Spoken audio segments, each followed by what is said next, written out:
Number one, irrational belief in the effectiveness of social media. It is astounding. It's like, you just can't imagine how often we go through this and the pain that people are going through spending money chasing a unicorn, unaware that it really doesn't exist. Now, I'm going to share something with you guys, and I want to give you a detailed understanding of this because I'm often misquoted. But I've been saying now for about 12 years, you cannot find, or I've never found, and nobody I've ever challenged has never been able to find, a brick and mortar actual business, a retail business or a service business who was in business and achieving, beyond break even. They were surviving before the internet became this thing, right? So anybody that's been around who's in a retail or service business and is a real company, not an online only play, that they're so effective in their social media experiments that they're now taking money from traditional mass media and putting more money into social media because it's working so well for them, because it's actually working, okay? You cannot find an example. Nowhere, not in the whole United States of America. Now, every time people hear me say that, they just go batshit crazy. And they go, and they want to start giving all these examples of how social media has changed this company forever. But you know what? It's a straight up online company. It's like Amazon.com. It didn't freaking exist. It was created only as an internet play. I have close friends. I have clients who are multi-millionaires worth tens of millions of dollars. And they made all the money online. These are not people who were in business before the internet was created. These are companies that were created for the internet. And they understand the rules of internet marketing. They understand the cost of internet marketing. And did you know, the guys that are worth tens of millions of dollars and they've made all the money online, mostly through targeted online direct response marketing. And I've got a number of these clients. Every one of them will tell you, yeah, you're going to spend about 30% of sales on advertising. You're not going to get it done with a 5 or 6% ad budget. And so how in the world do you spend 30% on advertising? 30 to 35. Well, you do that when you have a much higher markup than traditional stores have. Most stores operate on maybe keystone markup, 100% markup above cost of goods, 50% gross margin. Okay? Bought it for $1, sold it for $2. That's really traditional for like carpet companies, furniture stores, jewelry stores, and they're going to walk away if they have a good year and they cover all their expenses, etc. They're going to walk away with 5 or 6% profit if they run a tight ship. 5 or 6% of sales for just straight up net profit. So you can't spend 30% in a traditional business. And all these big success stories, yeah, you dig into them, you're going, that doesn't apply to you, Mr. Local Advertiser. And so this idea, hear what I said. If you hear this big success story on social media, and you're not just counting views, but you're counting freaking dollars through the door, increase in sales, okay? Don't get distracted. When you're measuring results and not just response, this idea that social media is this great panacea and you're going to create all this content marketing and all this happy crap, it's silly. It isn't working that way. Nobody can give you examples of it working that way. And it is the most controversial thing that I have to deal with. And it takes me a long time to finally make people see past the myth. So thank you for your kind attention.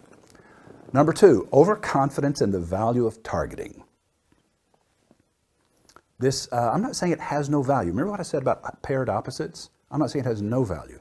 I'm saying that people are paying such egregious amounts of money, astounding amounts of money, to reach what they think is the perfect customer, because they think if you're not reaching that exact perfect customer, then you're wasting all this money.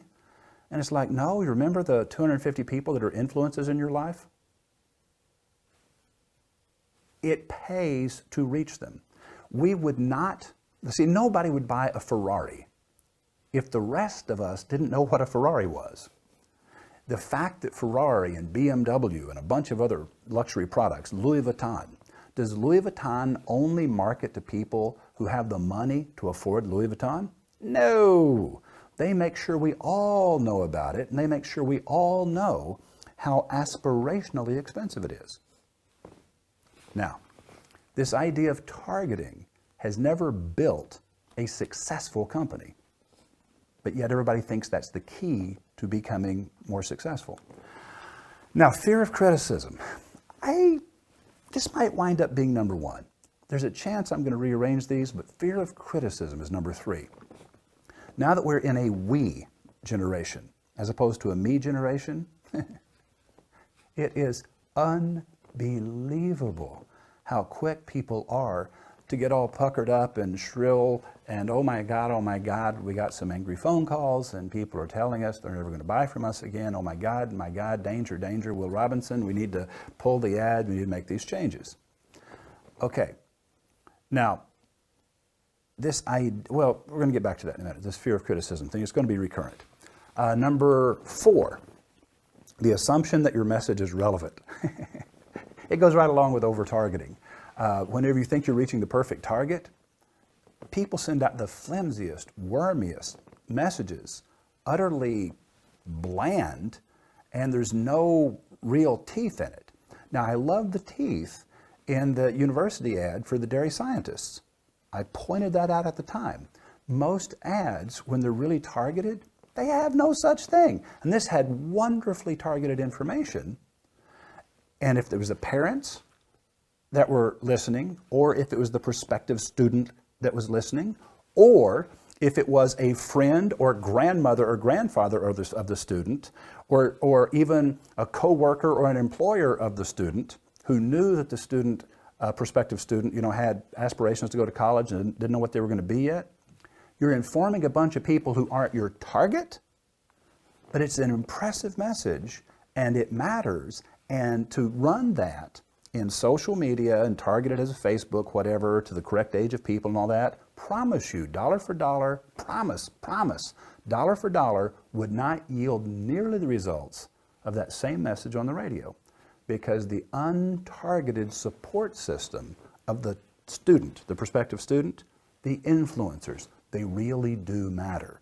And you're going to get so much more reach for the money that you're not wasting the money at all, because these are influencers. But even if you were, you're spending so much more dollars to reach one targeted person. You could have reached that person and 100 of their friends for the same money on radio or even television. So mass media is unbelievably efficient. It remains way more efficient than the hyper-targeted stuff most of the time. Is there a place for hyper-targeted Facebook ads and stuff? Yes. We do some of them ourselves, but not nearly as often as the typical advertiser believes. Now, you have to have a relevant message, and the fact that you don't have a relevant message is what's killing you in all the media. And so, number 5, unsubstantiated claims. Just putting stuff out there with a bunch of modifiers and adjectives and thinking that it's actually going to be believed. It's just dumb. Number 6, creating ads instead of campaigns. That was on the old list also, and people are still doing that. They're thinking if they respond immediately, and we're going to hold this out accountable. We're going to measure things. We've got metrics. And I'm going, hang on a second. I'm going to tell you guys a story, true story.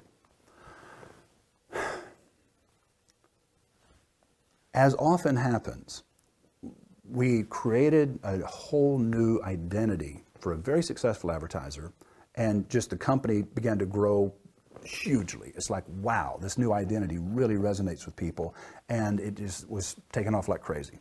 And we built a very, very, very big company with a huge budget, and it's because we were breaking a lot of rules and doing some creative things. And then it only takes 2 or 3 years. Clients started getting, I'm looking at my numbers and we need more of these kinds of calls. And so we need an ad that talks about that. And I'm going, well, that's not what's working for us. This other thing is what's working for us. Yeah, but I need to generate some of these kinds of calls. And so what happened is, for about a year, almost a year and a half, we accommodated that because it's his money, it's his company. And then about 2 months ago, I was very, very gratified. He said, you know what?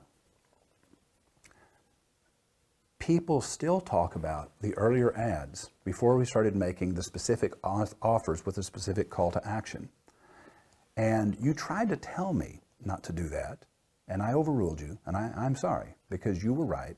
We need to get back to winning the hearts of the people, and we need to quit asking them to take immediate action. Now, this was his experience. I had dropped the argument. I was just going along with it, you know, because it's his company and his money. But he began to realize as time went by, you know what? The sparkle, the magic, the romance, the love affair with the brand is fading. And it's because we were always looking for a response to that specific ad. Is this ad working? And when you fall into that trap, whether it's online or on the radio or on television, it doesn't matter. When you fall into the trap of thinking each ad has to generate, you know, inquiries, it's about lead generation. When you fall into that trap, you're going to create ads that sound like ads, and you're not going to cause anybody to fall in love with your company. You're not going to be the company they think of first and feel the best about. And so creating ads is always, it's always the fault of a direct response mentality. There is a time and a place for direct response, and I write direct response ads. But it's not how you build a brand that has a long purchase cycle. You can do direct response ads when the product has a very short purchase cycle. It's something that people buy every week or every month. Yeah, you can do direct response. But if it's not something they buy every week or month, if it's something that they buy once every few years, once every 4, 5, 7, 10 years, refrigerators, cars, jewelry, heating and air conditioning systems, those things with a long purchase cycle, direct response is for idiots. And I mean that in the nicest possible way. Number 7, the assumption that old media no longer works. That is unbelievably stupid. Anybody that knows what they're doing can get astoundingly good value right now on television and radio. We are getting more for the dollar than ever. This idea that they're losing all the viewers and losing all the listeners is complete crap. Anybody that believes that is they're listening to what I call the me and all my friends ratings. Well, I don't watch TV anymore, I don't listen to the radio anymore, and I don't know anybody that does. It's like, well, you know what? The simple fact is the explosion of entertainment possibilities, when you start looking at all the different things that we can give our time to today. Yes, we're spending a lot of time online. Yes, we're watching Hulu and Netflix and Amazon Prime, and we're doing all kinds of things that didn't used to be available. And we have so many television channels on cable and so many people that are producing their own content, new networks, that yeah, we're pulled in 20 times, 30, 40 times the number of directions that we were when I got my driver's license. But that doesn't mean that nobody's paying any attention to the mass media that built retail in America. Have they slipped a little because people are doing some of these other things? Yes, but they're still the kings. And this idea that because it's not digital and because it's not new and it's the millennials and all this kind of stuff, just quit thinking that way. It's nuts. Now, number 8, assuming the decision maker is the only person you need to reach. That was in the previous list. It's still a gigantic mistake. And then number 9, believing that millennials aren't like the rest of us. Now, Brother Whittington, when you were in Portland, what was that presentation that you were making? So we have a 2-day class that's marketing to millennials and their parents. And when I was asked to give the talk in Portland, I was given 20 minutes. Wow. To present a 2-day class. Yeah, which is much harder than presenting a 2-day class because, you know, packing it into that small amount. But what I did was I did my best to condense a 2-day academy class into a 20-minute highlight speech that gave the whole concept, introduced a bunch of ideas, and then walked away leaving them wanting more. The response was huge. Oh, wow. As we've had, and these were big-time real estate professionals. Yep. And this was like the thing where if you're really a leader and you're really brilliant and you're growing like crazy, this is the thing that you come to once a year. And so this is a couple hundred of the really super heavy hitters. And you said you had like 40 people just mob you. Oh yeah, it was a great time. They were loving it. And this is before or after you got the socks? Well, it might have been after. It might have been after you got the socks. Yeah. And so here's the thing, that PowerPoint with the complete script to go with it. I mean, you can actually study the script, and it's not ready yet. I mean, the PowerPoint's ready for you to receive by email. And how do they get their own copy of this? They send me an email, daniel@wizardacademy.org, and I'll email you a link to download the presentation, and I'll kind of clean up the dialogue that I spoke that I've got timed to about 18 minutes. So if you send that email today at daniel@wizardacademy.org, what's going to happen is you are going to get this PowerPoint as an email attachment within about 48 hours, hopefully. And then we're also going to create a video where you can watch Daniel present it, and then you're free to present it on your own to whoever, whenever, for whatever reason you want to make this presentation. Yes. And that's just our gift to you. The only thing we ask in return is say something to the audience about Wizard Academy and suggest that maybe they should invest in a trip down here. As a matter of fact, the last slide of that presentation is a graphic of a Wizard Academy logo. Cool. So if you're going to use the presentation, you can present it however you want. It follows the rules of the Toad and Ostrich, Yep. which means you don't have to give credit. You just have to present it well. And but leave that last slide in about Wizard Academy just as a credit. Yeah, to where the just source came from. and just say something nice about us. Now, believing that millennials aren't like the rest of us, that's what this 20-minute presentation is about, and I'm going to give you guys the Reader's Digest version. We've taught this class now 3 times or 4, Daniel? We have taught it 3 times. 3 times. And it's always been sold out, and in every instance, people are just devastated when I explain there's actually no such thing as a tribe called millennials. Now, I want you to look at this. Check this out. If you Google millennial, this is what you'll find. Millennials, plural noun millennials, a person reaching young adulthood around the year 2000, a Generation Y-er, so Generation Y, millennial, and then the quote is, the industry brims with theories on what makes millennials tick. The industry brims with theories on what makes millennials tick. And this is what Google presents as the definition of millennials, and the most common use of the word is people talking about how no one can agree on what makes millennials different from everybody else. The point is this, millennials are not a tribe. They are a collection of tribes. If you use tribal marketing, you can reach millennials, but if you treat them as one cohesive group, you are a fool. And so there is no one thing that makes millennials alike.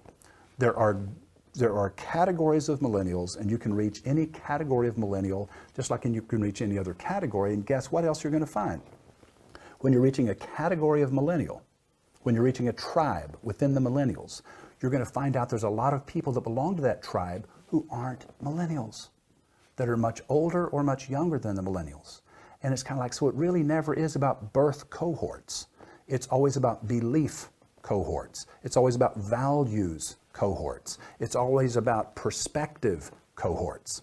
And so everybody is just devastated. They go, oh, that can't be true, that can't be true, the millennials are different, and all this kind of stuff. At the end of 2 days, everybody's always on board, absolutely on board. You're absolutely right, Roy. We've been idiots. And then the success that people have had after taking that class, I mean outrageous success, when they start using tribal marketing and thinking that way instead of birth cohort marketing. Now, number 10, ad speak. There's only 10 in 2016, but ad speak. Right now, it's worse than ever. People thinking that their ads need to look and feel and sound like ads, and it's wrong. And the biggest success we have are the ones that sound the least like ads. Brother Whittington, one last letter. Hi, Roy. Thanks for the compliment on the RV commercial. I did make the changes you recommended, running both commercials in rotation. It's really more fun when you burn up a script. Last fall, you helped with an Alzheimer's commercial. We produced it and you critiqued it and said the voiceover sounded like Eeyore, so we made it more upbeat. The client was shown the commercial and your comments, and they loved it. Thanks. But there's always a but. The client is getting negative calls about the commercial. The callers are saying, yes, we can take care of a family member who has Alzheimer's.